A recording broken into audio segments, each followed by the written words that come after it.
Coba saja kita bayangkan bahwa membuat vaksin itu tidak mudah ya. Ini vaksin ini sejarahnya sudah dimulai dari tahun 1880 baru ditemukan kumannya ya. Pneumonia baru ditemukan, kemudian coba dibuatkan vaksinnya ini pada beberapa pasien ini sudah dicoba ini yang wool cell head kill. Jadi kuman yang sudah dimatikan yang dipakai. Kemudian akhirnya terus berkembang di sini menggunakan isolat menggunakan kapsular polisakaridanya. Kemudian juga di sini sudah mulai berkembang ya. Tahun berikutnya ini sudah digunakan pada animal model ini tahun 19.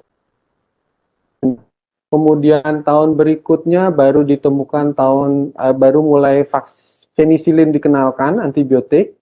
Dan setelah ada antibiotik, sepertinya lama studi ini mulai istilahnya tidak berkembang, kemudian dilanjutkan lagi strategi vaksin karena memang antibiotik tidak akan menyelesaikan masalah infeksi bakteri karena kita akan terbentur pada resistensi antibiotik yang disampaikan oleh Dr. Gus Putrawan. Jadi mana yang lebih baik sebenarnya buat antibiotik apa buat vaksin ya? Nah, coba saja kita bayangkan dan kalau kita mau mengeradikasi sebuah penyakit, sebenarnya vaksin jauh jawaban yang lebih ideal untuk bisa menyelesaikan masalahnya. Karena antibiotik, perkembangan resistensi antibiotik dan penemuan antibiotik itu sangat jauh. Resistensinya berkembang sangat pesat, tetapi penemuan antibiotik baru itu pasti akan terlambat mengikuti. Untuk itulah sekarang sangat ditekankan sekali tentang resistensi antibiotik dan tentang bagaimana pemanfaatan vaksin ini kita harus selalu dengungkan di awal karena ini jauh lebih efektif sepertinya dalam melawan sebuah penyakit. Jadi ini sampai akhirnya tahun 2000 baru ditemukan yang mulai yang pneumococcal conjugate vaksin. Jadi perkembangan vaksin tidak mudah, cukup panjang membutuhkan waktu sampai akhirnya ditemukan yang ideal.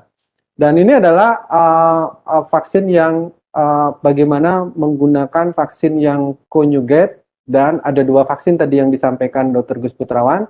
Bagaimana dengan yang polisakarida? Ini semua terus berkembang memodifikasi atau mengikuti varian daripada pneumokokal yang terjadi, serotipenya tipenya mana saja yang ada.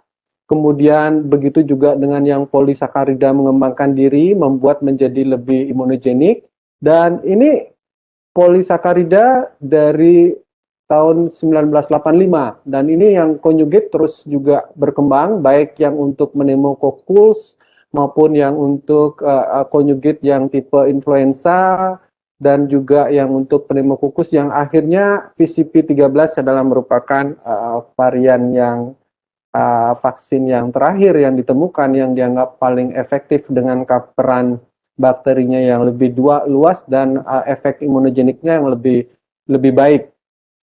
Jadi itu adalah perkembangannya.